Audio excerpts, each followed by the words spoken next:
All right, so let's start going through these. Now there's a tiny trick in the first one that I don't actually think we've seen before, so I wanted to talk about before the quiz. Just find the linear equation for the following data, given that t is a function of s. Now I have mentioned that you're going to want to be very familiar with that phrasing and what it means. So what that means is that we have t, I don't want to be in the highlighter anymore, is that we have t is a function of s. So remember when we first originally talked about that phrasing, it kind of writes itself out. T equals function f of s. So this essentially means that our s values are going to act as our x's and our t's are going to act as our y's. So the table is almost backwards to how we would usually assume it would be read. So we need to be careful of that. But for finding our slope, it's going to start off very similar. We're going to find, we're told it's linear, but let's just triple check just for the sake of giggles. So 2, 1, 2, 2, this will go up by 6, by 3, by 6, and by 6. So the slope here, this is where we need to be a little careful and take into consideration that phrasing. So if t is a function of s, the t's act as our y, so we actually need to look for a change in t over change in s. So the change in t's were 2 or 1, and then over the change in s, which was 6 or 3 if you used the 1. So it would reduce to 1/3. So our slope is 1/3, not 3. Okay, so be kind of careful of that. Make sure to read the problem and make sure you're setting it up correctly. And then, so then we have, so this is what our format would look like instead of y's and x's. So if we pick a point, it doesn't matter which point we pick. I'm going to pick, I would actually go all the way back and pick 918 just because, actually, wait. No, it actually doesn't matter because those are all divisible by 3. What am I doing with my life? Then I'm going to pick 4, 3. I was looking at it backwards again. So the t value is 4 that I chose. Slope was 1/3. S is 3 in that case, plus b. So that will give us 1. So we'll get that b is 3. So the equation that we're looking for is t equals 1/3 s plus 3. If you had accidentally done it the other way, you would have gotten 3t. I think it's plus. Wait, let me do that real quick in my brain. 3 times 1 b, so it would be 12, and then we subtract that, so it would be minus 9. So this would technically be the incorrect answer, but if you had found it the other way, that's probably what you should have gotten. But the correct answer would have been 1/3 s plus 3, because we need to be careful because it tells us how to set up the function. So you can't necessarily assume that the table is set up in the way you want it to be. Questions, concerns on that? So nudge, nudge, wink, wink. On the quiz, make sure you read that statement and set it up correctly. Okay. Now, if this had said s is a function of t, then it would be set up in the normal way and you can just kind of not really worry about it. But since it was set up in this different way, we had to be a little careful. All right. So then we want to find some average rates of change. So remember that is essentially still a slope, but here we have the average rate of change between 2 and 11. Now here, if they're telling you to find the average rate of change between x equals and x equals, then you assume it's set up correctly, x, y. So we would still put the y's on top here, so that's fine. So we have 2, whoop, that's not the highlighter. We have 2, 7, and 11, 14. So I always like putting the larger y value first, so I would personally do 7 minus 4 over 2 minus 11. You'll get the same answer if you did it the other way. Your sign will just be in the other part. It'll be in the numerator instead of the denominator. And this actually reduces to negative 1/3. I did not do that on purpose. So the average rate of change there would be negative 1/3. Note that that data is not linear by any means, and that's kind of why there's that difference in the context. We wouldn't say there's a constant slope in that data because it's not linear, but we can talk about the slope between any 2 points of it. And then if we want to find the average rate of change between -1 and 2, but now we're given a function, so this is where we are going to do our f of 2 minus f of, I'll just write it out in its full generality, or -1 minus 2 minus -1. So we plug both of those into the function. Remember, be careful, because here, if you don't put the extra set of parentheses or brackets or whatever at the back piece, you'll get the wrong answer because it won't distribute the negative properly. So I actually don't know what this is. So 2 squared plus 4 minus -1 squared plus 4 will be 3 over 3. Lots of 3's today. And that reduces to 1.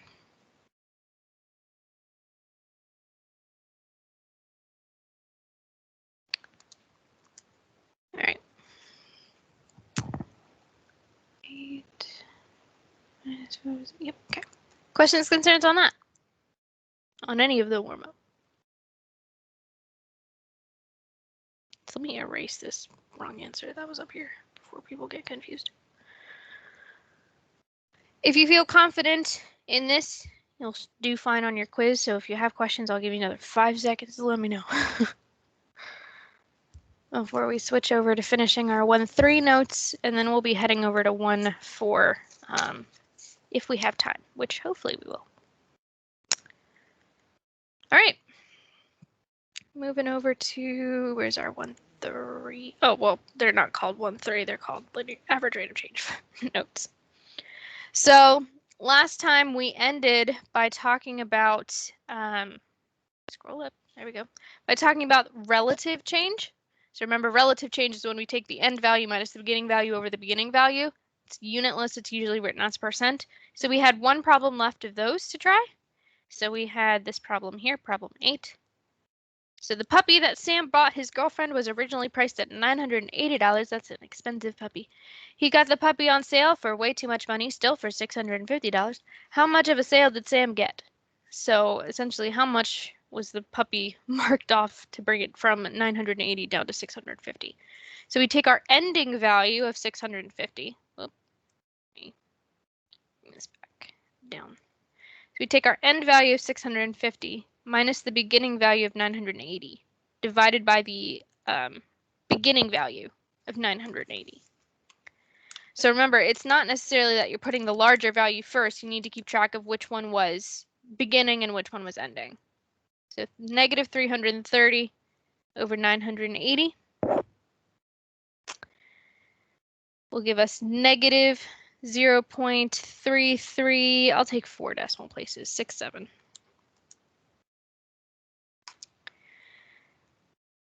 So if we wanted to write that as a percent, remember you take the decimal point and move it 2 spaces to the right. So we would have 33.67%. I'll write decrease for a second. So remember, if it's a negative, that means it's decreasing. If it's a positive, it means it's increasing. So essentially the sale, so just to put it in terms of this context, it was a sale of about 33.67%. I can imagine the signs now. Puppy is 33.67% off. So it seems like a very weird number, but it's what it turned out to be. So I know we just started re-talking about that, but now we're done that. So questions, concerns about relative change before we move on to the last topic in this set of notes. Okay, I'll wait a couple of seconds in case someone's sorting something down. So I'll introduce the next idea a little bit. The next idea is something called concavity, which if you've taken calculus before, it's odd to talk about concavity before we've gotten to derivatives. So this is mainly here because of the Hughes-Hallett book. So there's the online book and then there's the Hughes-Hallett book. These notes follow the Hughes-Hallett book a bit better. So you can find the concavity in the online notes. It's not that it doesn't have concavity there. But it's a bit odd to have it now. So we're kind of going to get the introduction of concavity. We're going to see the idea behind it and do a little bit of intro work. And then we're going to do a lot more of the heavy lifting for concavity when we get to chapter 2. But concavity, so we say that the graph of a function is something called concave up. if it curves upwards as we move from left to right. So you kind of have two kind of main options for this. It could look something like this, which I think makes sense that that's curving upwards as you move from left to right. And then the one that I think takes a bit more time to wrap your head around, maybe, is a piece that looks like this.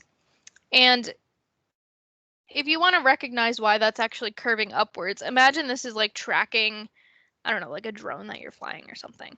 So if you want the drone to start going upwards, it has to, you know, like slow down and stop going downwards before it can start going upwards. So like even if you're flying the drone and you're like pushing the up thing to try to make it go up instead of down, it's still going to keep going down for a little bit and then slowly be able to start going back up. So that's why this is actually considered curving upwards, because as we're going downwards, we're kind of going down less each time. And that's kind of the curving upward bit to it. If we link these two together, we get something that looks like this. And usually people will say concave up like a cup. So that they remember. So especially when we come back to concavity again, you'll see me drawing this a lot when we need to talk about concave up and concave down. So that's concave up, and then similarly, we have concave down. So a graph is concave down if it curves downwards as we move from left to right. So again, we kind of have two options. We have the one that kind of makes lots of sense. And then the one that does make sense, but maybe you need to think about it first. But again, this is the same type of thing. Say you're flying a drone and it's going upwards and you want it to start going downwards. It has to slowly slow down in the upwards direction before it can start going down. It's not going to immediately be able to change direction. So since we're going up smaller amounts each time as we move from left to right on this thing, that's why it's considered curving down. And again, if we link these two together, we get something that looks like this. And people will often say concave down, like a frown, because, you know, cute rhyming, make you remember it or something. That does not look like frown. Let me F-R-O-W. So concave down like a frown, concave up like a cup. A straight line is neither concave up or concave down. So if we have a linear straight line, it doesn't have any curve to it. So if it's just a straight line, it's got no curve, it's not concave up or concave down at all. So I'll hold on like 5 seconds in case someone's still writing that down. Oh, maybe I'll talk about this too. So the other thing we'll do a lot is I'll split this up. So each one of these options essentially has two pieces to it. There's an increasing piece and a decreasing piece. So in the concave up, the piece on the left is decreasing and the piece on the right is increasing. And then for concave down, the piece on the left is increasing and the piece on the left is decreasing.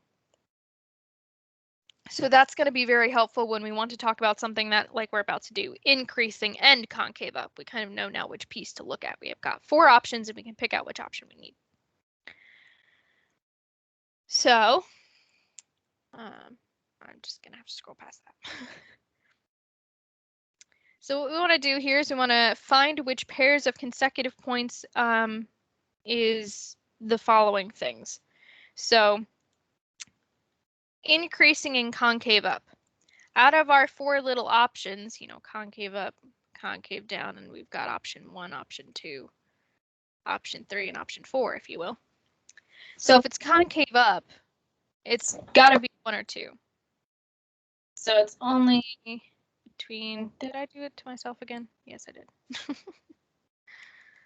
The echo was my fault. There we go. So concave up puts us either in option 1 or option 2, and in increasing, that would be option 2. So we're looking for things that look kind of like this. So if we look at our graph and we try to find pieces that look a little bit like that, well, first off, we can split it up and just look at the increasing pieces. So let me split this graph up real quick, because this will be helpful. So we've got an increasing piece, then a decreasing, then an increasing, then a decreasing. So now we can just look at the certain spots that we actually care about. So in that very left part, that increasing piece on the left, does it necessarily look concave up? Well, no, because actually, and it's a little hard to see, but if you focus on this bit right here before it switches to decreasing, that's bending downwards. So that's not going to be concave up. That's actually going to be our concave down, which we'll note in a second. So then increasing in this, kind of third piece over here, well, we've got between D and E. So between D and E, is this concave up? Does it kind of look like this kind of curving up piece? Well, yeah, it actually does, especially if you look again at this piece right before it switches. That's curving upwards. Like as we move from left to right, that's taking a curving upward shape. So between D and E, this function is concave up and increasing. Now we're still increasing from E to F, so is E to F concave up? Well, if we're looking, this is taking a bit more of a curving down look, especially again, look right where it's about to change to decreasing. That's really where it tips you off there. So that's not going to be concave up. So our only piece here that is both increasing and concave up is between D and E. Whereas if then we look between increasing and concave down, well, that's essentially what the only thing is we had left that we've already talked about in the increasing pieces. So from A to B, that was increasing and concave down because it's taking, a bit more of this. I'm going to stress it a lot, but it's taking this curving downward fashion, moving from left to right. And the same thing's happening between D and F. It's curving downwards as we move from left to right. So also from E and F, we're also increasing and concave down. Questions about that so far? And this is kind of what I mean by it's just an introduction to concavity. We're going to do a lot more in chapter 2 with actually finding out officially where things are concave up and concave down using calculus, like actual calculus techniques. Here we just kind of have to look at a graph and do our best guess. So now if we're looking at the decreasing pieces, so we have that kind of second piece in the middle and then that very right piece. So decreasing and concave up versus decreasing and concave down. So let's actually kind of, well, hold on 1 second. Before I do that, I didn't draw my little piece there next to that. So let's do that. Let's match up their little pieces with their statement. So decreasing and concave up would be, nope, that's wrong. Increasing and concave down. I'm sorry. I was totally just focused on the concave up piece and that was wrong. So increasing concave down should look like that. I'm sorry. Decreasing and concave up.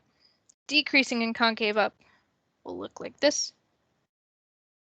And then decreasing and concave down will look like that. So let's put all of our little pieces next to their statements.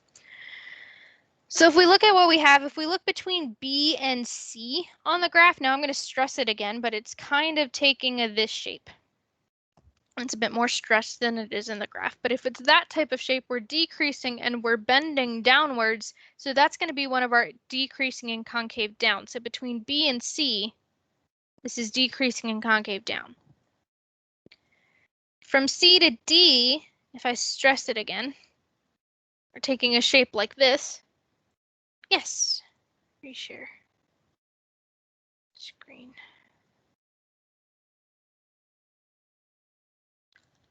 There we go. What am I saying? So I stressed it a little bit, but let me redraw that then. So for between C and D, we're kind of having a shape that looks more like this, which is going to be bending upwards as we move from left to right. So between C and D, we're going to be concave up. And then our very last piece we need to figure out which one it is between F and G. So if I again stress this a little bit, it looks kind of like that, stressed. So as we move from left to right, this is curving downwards, so it would be concave down. So between F and G, this would be concave down.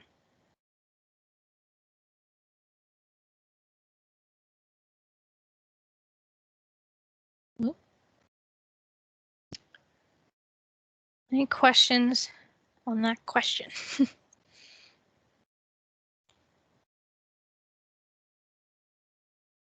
Okay, I'll wait a couple seconds in case people are still writing that down, and then we have one last problem in this section of notes.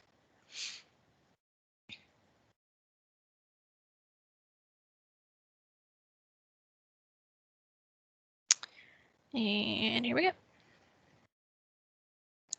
Consider the following table. Decide whether the function may be concave up and concave down. So here we no longer have the graph to look at, so we have to look at something different because now we have a table. So what we're going to do here is we're actually going to look at the slopes. Now this is a pretty long table. The one thing I want to note to just save me a little bit of space, all changes in x's, the ones between consecutive ones at least, are 2. So these are going up by 2 every time. So I'm not going to do the little loops with all the little 2's on the top. So since those are all the same, we can end up just comparing the change in y values. If those were going to be different, you would have to actually find the official slopes. But since all of the changes in x's are the same, we can just look at the changes in y's, and I'll tell you what you have to look at in a second. So what we will need to do is we will need to figure out what all of these changes between these y values are. So let me write my little loops first. So from 2 to 2.5, we increased by 0.5. And then 0.7. 3.2 to 4.3, we increased by 1.1. And then by 1.9. 6.2 to 7.8, we increased by 1.6. 7.8 to 8.4 by 0.6. Then by 0.4.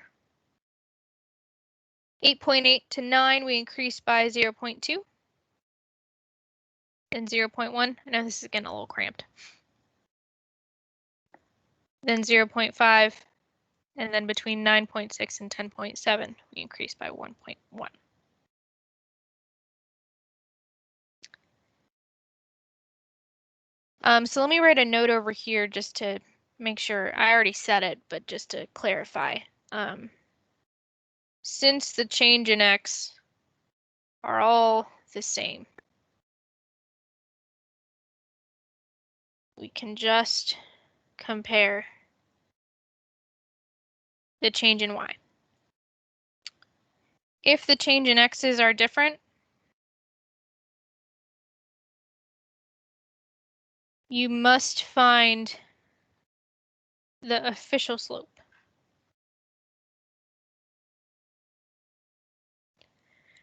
Because what we're about to do here is we want to compare the slopes and how the slopes are changing. So if you can't just find the slopes by saying, oh, they're all the same, so I can just compare the change in y's, then you actually have to find the actual slopes. So what we're looking for here is we're essentially going to look at these change in y values and look to see whether or not they are increasing over time or decreasing over time. So if I start with this first one, 0.5, well, I increase to get to 0.7, I increase to get to 1.1, I increase to get to 1.9, but then after 1.9, I would decrease to get to 1.6. So these ones are increasing. And then this might sound a bit weird, but I'm going to start with the 1.9 again, which is why I kind of put that line halfway between. Because if you think about it, 1.9 to 1.6 is decreasing, so we actually want to consider that. 1.6 to 0.6 is decreasing, to 0.4 is decreasing, to 0.2 is decreasing, and this will decrease all the way, too far, all the way over to the 0.1. So in this section, the slopes would be decreasing because the change in y's are decreasing. Again, I can only care about the change in y's here because all the change in x's are the same. Otherwise, you'd be comparing legit slopes. And then the last piece, again, if I start 0.1, I increase to 0.5, I increase to 1.1, so these last 3 would be increasing. Okay. So if you want to tell whether a function is concave up or concave down given a table, find the slopes. And again, you can cheat sheet it if all the change in x's are the same. And so essentially what's going to happen is concave up is going to happen when slopes are increasing. So here we had that they were increasing. I'm going to write this in interval notation. So we had it was increasing. Now, well, let me just write it down, then I'll remind us. This would be from 0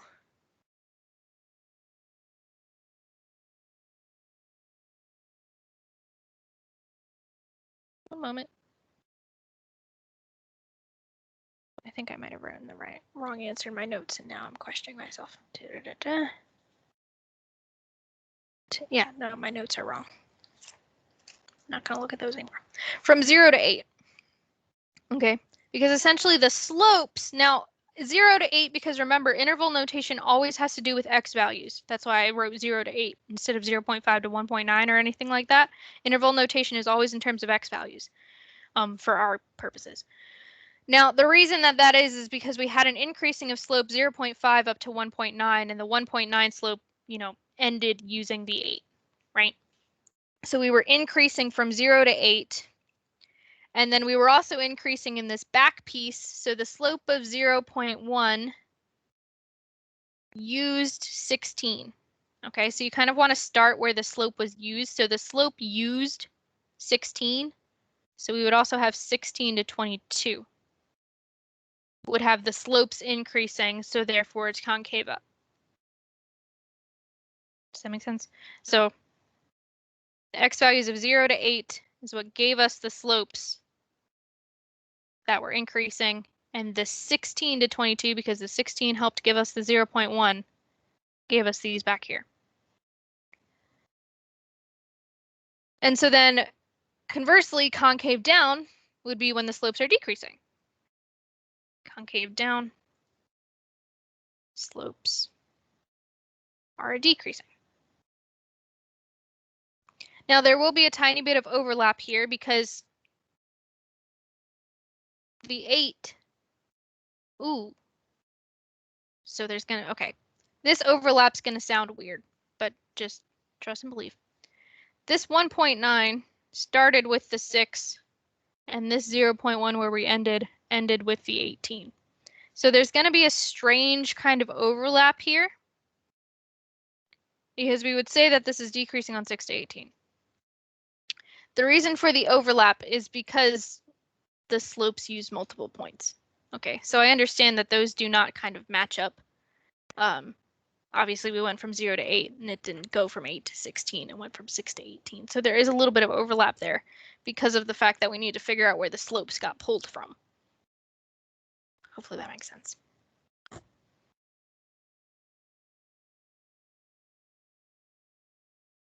Oh, okay, so that's a good question. The quiz will start in about 10-ish minutes. So how is it that the concave up before was decreasing and increasing? So what we were talking about here is we had that the function itself was increasing or decreasing. So when I was saying increasing or decreasing in this problem here, I was talking about the original function. Whereas what we're talking about here being increasing or decreasing, can I scroll? So here what I'm talking about being increasing or decreasing is the slopes. So in the original one, it gets split up and you have 2 choices because it's the original function being increasing or decreasing. Whereas here, I'm specifically talking about the slopes. So when I'm talking about the slopes increasing or decreasing, it's specifically slopes increasing as concave up, slopes decreasing as concave down. So that's the difference. Are we talking about the slopes, or are we talking about the original function, the y values? Does that make sense? That's a really good question.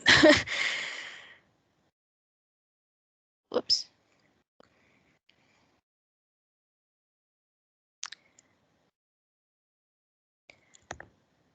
So let me just try to say that one more time, maybe to try to help clear it up again.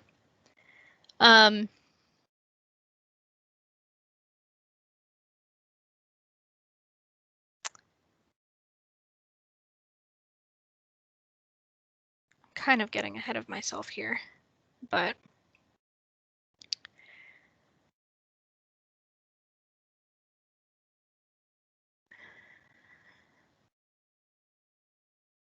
me just write this down and then I'll babble about it.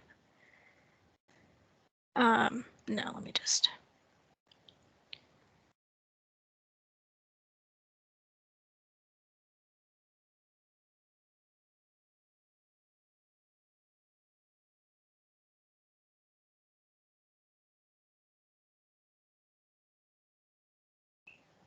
So it's essentially, if it's concave up, the slopes are increasing, but the y values may do whatever the heck they want. Well, they would have to be purely one over the other on that interval, but the y values can do what they want. So essentially, if I have my concave up piece here, so in this first section, it was increasing because the y values are getting larger, and here it was decreasing because the y values are getting smaller. But in both of these cases, the slopes, this is concave down. I'm so sorry. This is concave down, not concave up. In both cases here, the slopes are decreasing. So like if we were to take a bunch of slopes here, if we took like a slope right here and a slope right here and a slope right here, those slopes are decreasing as I go on. And then if I take a slope here and a slope here and then a slope here, those slopes are also decreasing. So concave down means that the slopes are decreasing. That's like an equivalent thing. But the y values, we don't really know unless we look at them. So the y values can do whatever they want, but the slopes have to be decreasing. Even concave up has decreasing. Did we decide it? So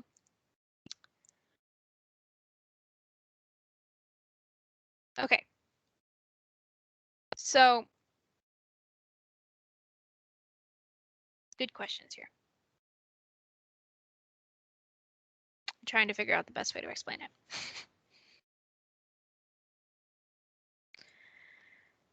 Let me come down here. Or maybe to...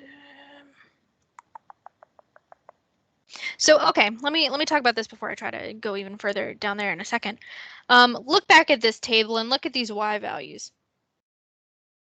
These y values are increasing everywhere. Notice that? So this function would be increasing the entire time. The function itself would be increasing the entire time. But it would be concave up and concave down on different pieces. Okay? Thank you. And so the difference there is whether you're talking about the y values increasing or decreasing and the slopes. So this function in this table is increasing over that entire interval, but the slopes change from increasing to decreasing to increasing.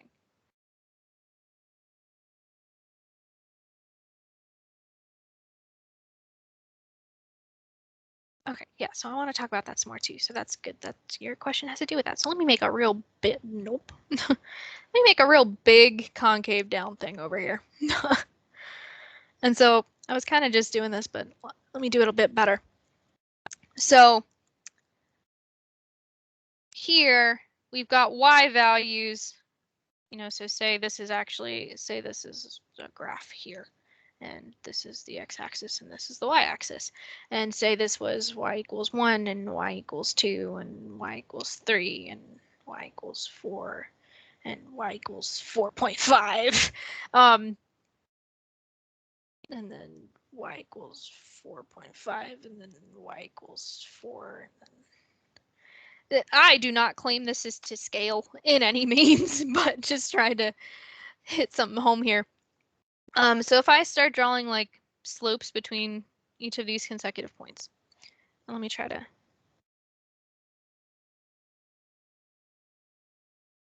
change it a little bit. This one.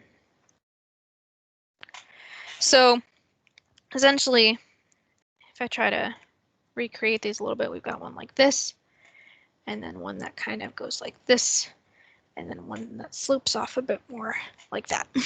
So I kind of recreated the three little lines over there without their points. So the slopes there, notice they're getting less and less steep. Wait, you're talking about the left side. They're getting less and less steep over time. So this, I'm making these numbers off the top of my head. These numbers have nothing to do with anything, but say this had a slope of 4. Well, this blue line is less steep than that, so that must have had a smaller slope, maybe 2.5. And then if I get even less steep, I must have even smaller of a slope, so maybe 1. I'm just pulling those numbers off the top of my head. But that does make sense. The steeper the line, the larger the slope. So as my lines are starting to get less steep, my slope's going to be decreasing. And the same thing's going to happen on the other side. Is essentially what's going to happen is we're going to have these slopes. Now I'm going to hate what I just said because it's going to sound like I'm contradicting myself, but I'm not. So if I do 3 lines on this side as well, let me do the one all the way back here. And then I do their little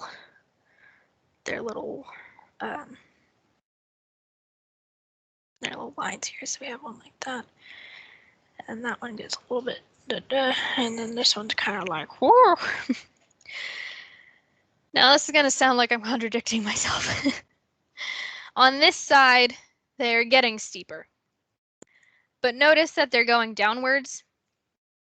When you have downwards, that means your slope is negative. And the steeper your line, the larger the magnitude of the slope. Let me just match these up to the other ones. So like the magnitude would be getting larger because it's steeper. But since they're negative numbers, that does actually mean that the numbers are getting smaller. Like negative 2.5 is smaller than negative 1, negative 4 is smaller than negative 2.5. So on both cases, these slopes are getting smaller as I move from left to right. The steepness, you should be careful because it depends on which way you're talking about, so I should have been careful on that. If they're positive slopes, the less steep it is, the smaller the slope. If they're negative slopes, the steeper it is, the smaller the slope. So I should have been careful about that. But in all of these cases, those slopes are decreasing. But on one side of them, the y values are going up, and on the other side, the y values are going down. So there's kind of 2 different considerations here. For the increasing and decreasing of the function itself, you look at the y values, which is not something we were looking at in this table question, which is why it might seem like I wasn't talking about increasing or decreasing in terms of the concave up piece. There wasn't 2 options because I wasn't looking at what the actual function itself was doing y value wise. All I cared about is it concave up or concave down? And so concave up and concave down don't necessarily have to be talked about in a context of concave up and increasing, concave up and decreasing. Like I can just say concave up. And they're like 2 different problems. I can talk about concave up and then I can talk about concave up increasing and concave up decreasing. Does that make more sense? So the main thing is that it's just the difference between increasing or decreasing of the function, whereas in this table 1 we were looking at increasing or decreasing versus slopes. Okay, good. So hopefully that makes a little bit more sense. So essentially, to really nail it home before I let you take your quiz, if you're looking at a graph, you can talk about increasing or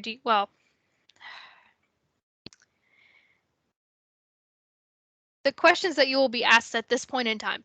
If you're looking at a graph, just match it to its kind of section based off of whether or not it's increasing or decreasing in concave up or concave down, whichever one you want. At this point in time, that's all we will do with the graphs, is to just pick out which pieces are concave up and, well, it depends on what question I ask you. That's like part of the hoopla-ness. So I could also ask you which pieces are just concave up and which pieces are just concave down. So the concave up piece, you would have just told me concave up is C and D and D and E. And concave down is A to B, B to C, E to F, and F to G. So like here, specifically because I was breaking it down into those 4 pieces, it changed the question. I wasn't just asking concave up versus concave down. I was splitting it up into its 4 pieces. Where in this piece, I just care about concave up and concave down. I don't care about the increasing or decreasing aspects of them. So anyway, graph, you just kind of look at it and you match it up. Table, you find the slopes and compare them. Are the slopes increasing or are the slopes decreasing? And you will have this kind of strange overlap because of how slopes work. And that's kind of, we don't have the exact way to find them now. That's why this is the introduction to it. And later on, we will find a bit more of an exact way to find exactly where it changes. but at this point we just know that it's got to change from concave up to concave down somewhere between 6 and 8. And then between 16 and 18. Hopefully that makes a little bit of sense. But that's the end of these notes. I'm not gonna make us try to rush through a little bit of notes on the next section. That's not worth it. So it is time for your quiz. It is up on Blackboard already. You can see it. SP21 Quiz 3. Remember to be careful with the wording on the first two. Something is a function of something else. And then the last two don't have any tricks to them. So I'll stop talking. I'll stop the recording. As always, once you're done the quiz, you may leave. If you have questions,